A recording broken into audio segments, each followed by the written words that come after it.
ఎక్కడైనా ల్యాండ్ పై ఇన్వెస్ట్ చేయాలని అనుకుంటున్నారా? అయితే ఫ్యూచర్ సిటీలో ఇప్పుడే ల్యాండ్ తీసి పెట్టుకోండి. పూర్తి వివరాలకు మాకు కాల్ చేయండి. నమస్తే రమగారు. నమస్తే జయ. రమగారు, మనకి కొన్ని దేవాలయాల్లో నిమ్మకాయలో దీపం పెడుతూ ఉంటారండి. దీనికి ఏమైనా ప్రత్యేకమైన కారణాలు ఉంటాయా? అంటే ఏ ఫలితం కోసం నిమ్మకాయలో దీపం పెడుతూ ఉంటాం?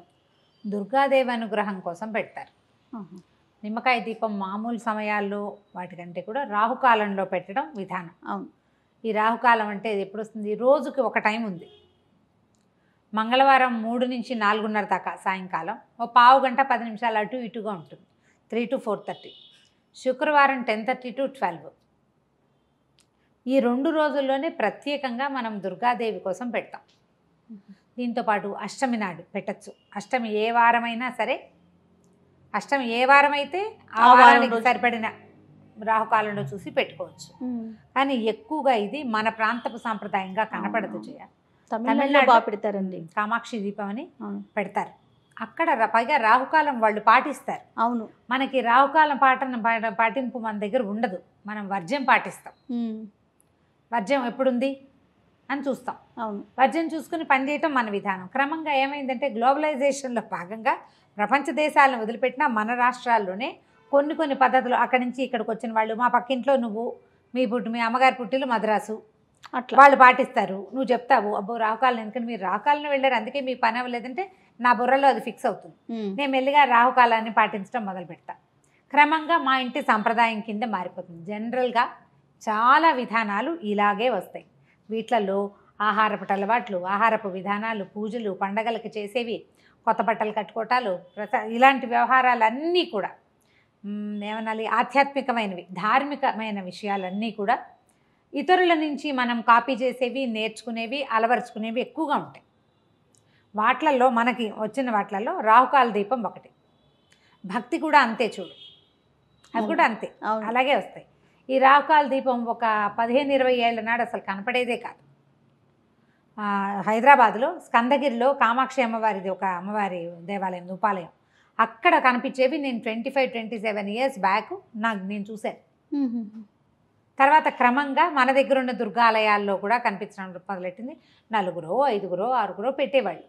ఇప్పుడు వేల సంఖ్యలో పెడుతున్నారు. భక్తి ఈ రకంగానే డెవలప్ అవుతుంది. భక్తి అంటే నమ్మిక అవి కాదు, విధానాలు కాపీ చేసుకుంటాం మనం.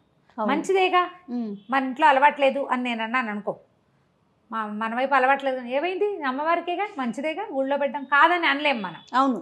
అది చేశాక మనకి ఏదైనా ఒక శుభమో ఒక సానుకూలమైనది ఒకటి కనపడింది అనుకో, ఇంకా మానబుద్ధి కాదు, అవును చేయాలనిపిస్తుంది. బోల్డ్ అని విధానాలు ఉన్నాయి దానికి. శుక్రవారం కానీ మంగళవారం కానీ రాహుకాలంలో అమ్మవారి సన్నిధిలో దీపం పెట్టుకోవచ్చు.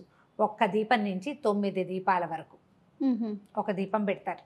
ఒకే నిమ్మకాయ ఒక డిప్పలోనే, ఆ నిమ్మ డిప్పలు వెనక్కి తిప్పి దాంట్లో ఆవునేతి దీపాన్ని వెలిగించటం ఒక పద్ధతి.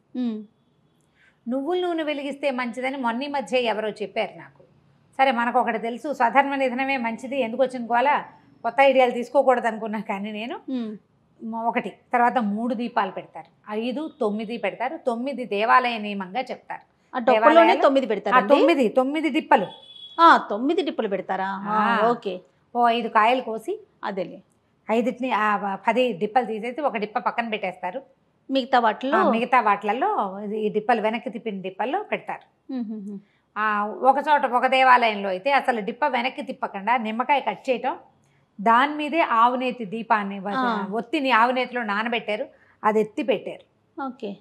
చాలామంది ఎట్లా చేస్తారంటే విధానాలు ఒకళ్ళనొకళ్ళు కాపీ చేస్తాం కదా. ఈ నిమ్మకాయ రసం పిండేస్తారు, దాన్ని పారబోయకుండా ఆ నిమ్మ రసంతో పులిహార చేసి నివేదన పెడతారు. అమ్మవారు ఎట్లాగూ మన పసుపచ్చన్న ఇష్టం, హరిద్రాన్నైక రసిగా అని చెప్తారు లలితలో. ఆవిడకి హరిద్రాన్నం అంటే ఇష్టం, పసుపు అన్నం అంటే పులిహోర ఇష్టం. నిమ్మకాయ పులిహోర అమ్మవారికి నివేదన, రసం పారే ఎక్కర్లేదు, అది కూడా అమ్మ సేవలోనే వినియోగింపబడుతుంది. కాబట్టి మనం ఇలా పెట్టుకోవచ్చు. రమ్మగారు, దేవాలయాల్లోనే వెలిగించాలా, ఇంట్లో కూడా పెట్టుకోవచ్చా? ఇంట్లో కూడా పెట్టుకోవచ్చు. ఆ సమయంలో పెట్టుకోవచ్చు. మనం ఎట్లా అంటే అప్పటిదాకా అభోజనంగా ఉండి శుక్రవారం 10:30 దాకానే కదా, 10:30కి మనం ఇంట్లోనే ఓ చిన్న పీట ఏదైనా ఒక ప్రత్యేకంగా అట్టు పెట్టుకోండి. పద్ధతులే, తమిళనాడు సాంప్రదాయాలే, వాళ్ళంతా ఇట్లాగే చేస్తారు. అవును. పీట మీద చక్కగా ముగ్గేసి నిమ్మకాయలు పెట్టడానికి వీలుగా ఏర్పరచుకుని ముగ్గు మీద ఈ 9 ఇవి పెట్టుకోవటం.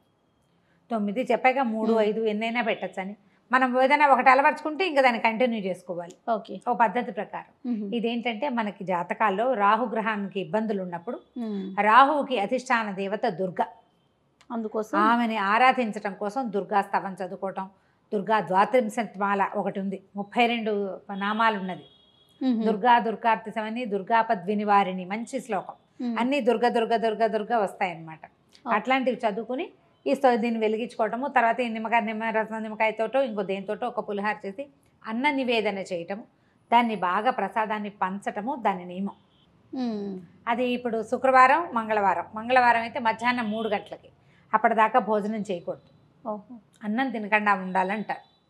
3 గంటల నుంచి 4:30 దాకా. కానీ నేను చాలా చోట్ల గమనించింది ఏంటంటే మంగళవారాలు దేవాలయాల్లోనూ, శుక్రవారాలు ఇంట్లోనూ పెట్టుకుంటారు. ఓహో. శుక్రవార రాహుకాల పూజ లక్ష్మీదేవికి కూడా ప్రీతికరమని ఒక చోట వింటున్నాం ఇవాళ రేపు. కానీ ఎప్పుడైనా రాహుకాల పూజ అంటే రాహు సమయంలో పెట్టుకుంటేనే జపిస్తే అది దుర్గాదేవికి చెందుతుంది.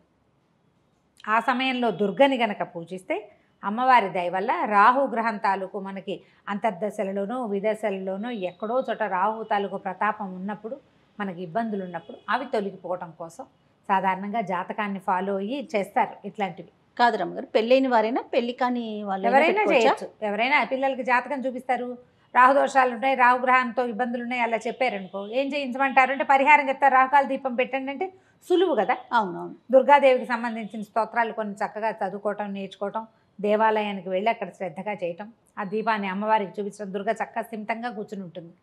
అమీర్పేటలో ఉన్న దుర్గా అమ్మవారి దేవాలయంలో అయితే మంచి హడావిడిగా ఉంటుంది. అవును అవును, బాగా ఫుల్ టైం. అప్పుడు ఏంటంటే మనకి దేవాలయంలో అయితే ఏంటంటే చక్కగా అర్చన చేసుకునే అవకాశం, సాంగంగా పూజించుకునే అవకాశం లభిస్తుంది.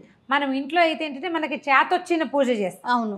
సాంగ పూజ ఎట్లా కుదురుతుంది. దేవాలయంలో అయితే అర్చక స్వామి ఎవరో ఉంటారు, వాళ్ళు చక్కగా అన్నీ చెప్తారు, ఒకదాని వెనకాల ఒకటి ఏం చేయాలి లైన్ ప్రకారం మనకే వచ్చి చేసుకోగలిగితే అది ఏమీ రాదయ్యా. మనకి గుళ్ళోకి వెళ్ళలేం, ఇంట్లో చేసుకోవాలి. చక్కగా దండం పెట్టుకోండి, దీపారాధన ఒక మామూలు దీపారాధన చేసుకున్నాక అప్పుడు ఈ రాహుకాల దీపాన్ని వెలిగించి దుర్గాదేవికి సంబంధించిన ఏ స్తోత్రాన్నైనా మనం చదువుకోవచ్చు. చదువుకుని పళ్ళు పాలు, తర్వాత ఇంట్లో ఉంటాం కాబట్టి పానకము వడపప్పు అలాంటివి నివేదన చేస్తే నిమ్మకాయ దీపం చాలా ఫలితం ఇస్తుందని, సమస్యలు రాహువు వల్ల వచ్చే సమస్యలు మనకి తొలగిపోతాయని చెప్తారు. ఇది ఒక మంచి ప్రయత్నం. ఇది అందరూ పెట్టాల్సిందే చేయాల్సిందే అని అనుకోవద్దు. మీకు ఆసక్తి ఉంటే పెట్టుకోవటం, ఆసక్తి ఉండి అవసరం ఉండి. ఇది మనకి గ్రహదోషాలు ఉన్న వాళ్ళకి చాలా బాగా ఫలితాన్ని ఇస్తుంది. మామూలుగా పెట్టుకుంటే కూడా మంచిదే. మేము శుక్రవారాలు మా లెక్క ఏంటంటే ఆ 12 గంటల దాకా ఉండాలి దీపారాధన. మామూలుగా కూడా ఉంటుంది. శుక్రవారం ఏదైనా కాస్త అటు ఇటుగా లేట్ అయినా, పూజ లేట్ అయినా కూడా 10:30 లోపల దీపం పెట్టాలి, రాహుకాలానికి ముందే దీపం పెట్టాలి అని పెట్టుకుంటాము. ఒక్కొక్క నియమం, మనం సింపుల్ నియమం పెట్టుకోవాలన్నమాట. మనం చేయగలగాలి కదా. ఏదైనా పెద్దది బరువు పెట్టుకోవడం సులువు, దానికోసం ఇంటిలి పాది ఇబ్బంది పడేలాగా ఉండకూడదు. ఈజీగా చేసుకుంటే కనుక ఈ మామూలుగా దుర్గా ఆరాధనే చాలా అత్యద్భుతమైన ఫలితాన్ని ఇస్తుంది. భయం పోగొడుతుంది. ఆపదలలో కూడా మన వెన్నంటి ఉండి, ఆపదలు రావని చెప్పలేం, వస్తాయి, వచ్చినా కూడా వాటిని తట్టుకోగలం, తప్పించుకోగలం, ఎవరిదైనా సహాయం లభిస్తుంది. అందుకని ఎప్పుడు దుర్గా పూజ చాలా సత్ఫలితాలను ఇస్తుంది. అందులో ఇదొక విధానం. తప్పకుండా. నమస్తే. నమస్తే.